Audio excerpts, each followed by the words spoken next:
Şarap, coşku, delilik ve tanrısal bir gizem. Bugün zamanın tozlu perdesini aralayıp Antik Yunan'ın en sıra dışı tanrısının izini süreceğiz. O bir tanrı ama tanrılar gibi değil. O hem bir kurtarıcı hem bir yıkıcı. Maskelerin ardında saklanan, sınırları aşmayı teşvik eden, akılla deliliğin tam ortasına duran bir figür. Şarabın ilk yudumundaki hafiflik de onda, son kadehteki çöküşte. O Dionysos. Gelin birlikte bu gizemli tanrının izinden gidip onu şarapla yoğrulmuş, çılgınlıkla kutsanmış hikayesini keşfedelim. Hazırsanız ritüel başlıyor. Dionysos'un kimliğini anlamak, onun çelişkilerle dolu doğasını anlamaktan geçer. O hem tanrılar arasında bir yabancı hem de insanlar arasında bir kurtarıcıdır. Anne tarafından ölümlü, baba tarafından tanrı olan Dionysos'un doğumu bile alışılmışın dışındadır. Annesi Theabali, Prenses Semele, babası ise göklerin hakimi Zeus'tur. Ancak bu aşk hikayesi trajediyle sonuçlanır. Hera, Zeus'un kıskanç eşi, bu yasak ilişkiyi öğrenince Semele'yi kandırır. Semele Zeus'tan tanrısal görkemiyle görünmesini ister. Zeus verdiği sözden dönemez ama tanrısal ihtişamı Semele'yi anında yakar. Semele ölürken karnındaki Dionysos'u henüz doğurmamışken kurtaran Zeus onu kendi uyluğuna yerleştirir ve böylece Dionysos ikinci kez doğar. Bu nedenle ona ikinci kez doğan tanrı denir. Dionysos'un hikayesi Tanrılar Diyarı'nda bile tam anlamıyla kabul görmediği bir yolculuktur. Bebekken gizlice büyütülmesi gerekir. Çünkü Hera'nın öfkesi peşindedir. Neysa Dağı'nda periler tarafından büyütülür. Daha sonra Frigya, Lidya, Hindistan ve Arabistan gibi uzak diyarları dolaşarak hem şarabı hem de kendi kültürünü yayar. Bu uzun yolculuk sırasında Dionysos hem tanrılığını hem de insanlara getirdiği armağanları gösterir. Ancak gittiği her yerde kabul görmez. Direnen şehirler ve krallar genellikle delilikle ya da ölümle cezalandırılır. En bilinen örneklerinden biri Thebai kralı Pentheus'tur. Dionysos'u tanrı olarak kabul etmeyen Pentheus onu hapse atar. Ancak Dionysos sihirli güçleriyle hapisten kurtulur ve Pentheus'u kadın kılığında dağdaki ritüellere katılmaya ikna eder. Sonuç, Pentheus çılgın menatlar tarafından paramparça edilir. Üstelik bu kadınlardan biri de kendi annesidir. Dionysos sadece şarap içmeyi değil, aynı zamanda onu sembolize ettiği özgürlüğü, yaratıcı çılgınlığı ve sınırsızlığı da temsil eder. Şarap Dionysos için bir araçtır. Aklı bir süreliğine devre dışı bırakmak, içgüdüsel benliği serbest bırakmak, onun ayinleri özellikle kadın takipçileri olan menatlar ile yapılan ritüeller ekstaz ve trans haliyle doludur. Bu ritüeller sadece eğlenmek değil, aynı zamanda doğayla, tanrılarla ve benlikle birleşme deneyimidir. Fakat bu birleşme her zaman huzurlu olmaz. Dionysos aynı zamanda deliliğin tanrısıdır. Ona hak ettiği saygıyı göstermeyenler çoğu zaman akıllarını yitirir, gerçeklikten kopar. Tiyatronun doğuşu doğrudan Dionysos'la bağlantılıdır. Antik Yunan'da tiyatro Dionysos'a adanmış bir ibadet biçimiydi. Her yıl Atina'da düzenlenen Dionysia şenlikleri oyun yazarlarının yeni trajedi ve komedilerini sundukları büyük festivallerdi. Bu festivallerde hem Tanrı'ya tapılır hem de toplumun değerleri, korkuları ve umutları sahneye taşınırdı. Dionysos burada hem etkileyiciydi hem de ilham verici bir güç.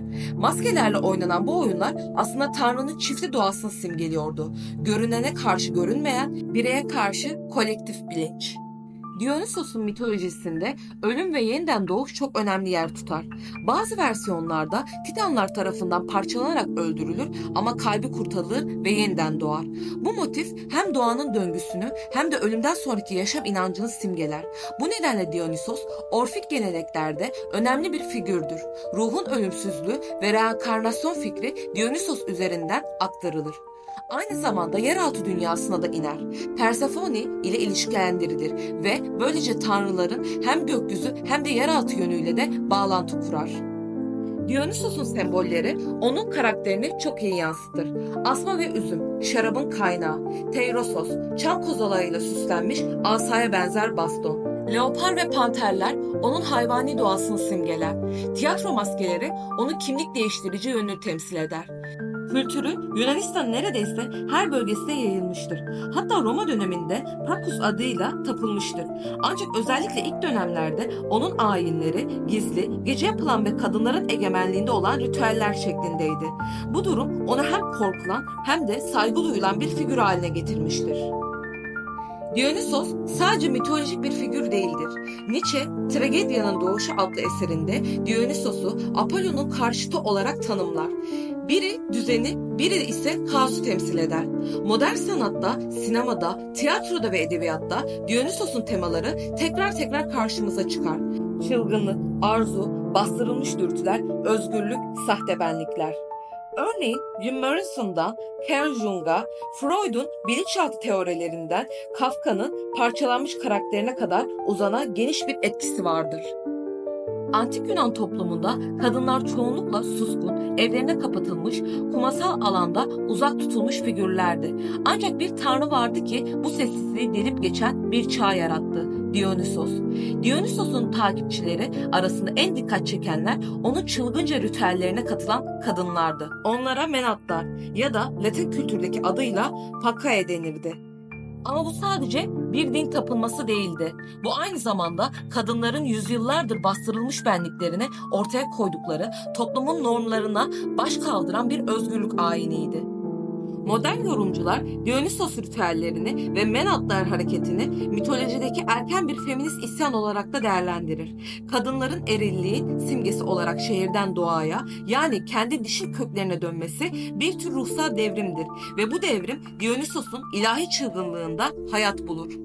Dionysos sadece sarhoşluğun, tiyatronun ya da doğanın tanrısı değildir. O aynı zamanda kadınların özgürleşmesini simgeleyen, dönemi toplumsal zincirlerini kıran bir figürdür. Menatlar sayesinde kadınlar ilk kez kendi arzularını, öfkelerini, neşelerini ve acılarını, kısacası gerçek benliklerini dile getirme şansına kavuşmuştur. Ve belki de bu yüzden Dionysos hala bizimle. Çünkü onun hikayesi sadece bir tanrının değil, özgürlük arayan her ruhun hikayesidir. Dionysos'un gölgesinde bir gerçek belirdi bugün. Sadece şarabın sarhoşluğu değil, bastırılan seslerin çığlığı da onunla yankılandı dağlarda. Antik Yunan'ın suskun kadınları Dionysos'un çağrısıyla zincirlerini kırdı. Doğaya, ritme ve kendilerine döndü. Belki bu yüzden Dionysos yalnızca bir tanrı değil, aynı zamanda bastırılmış olan sesi, unutulmuş olan hatırası ve özgürlük için atılan bir haykırıştı. Bugün hala onun izlerini taşıyoruz. Bir şarkının kıyısında, bir sahne perdesinde ya da cesaretimizi topladığımız her adımda. Bir sonraki mitolojik yolculukta tekrar buluşmak üzere. Eğer videomu beğendiysen beğenmeyi, yorum atmayı ve hala abone değilsen kanalımıza abone olmayı lütfen unutmayın. Bazen özgürlük bir tanrının fısıldamasıyla başlar. Hoşça kalın.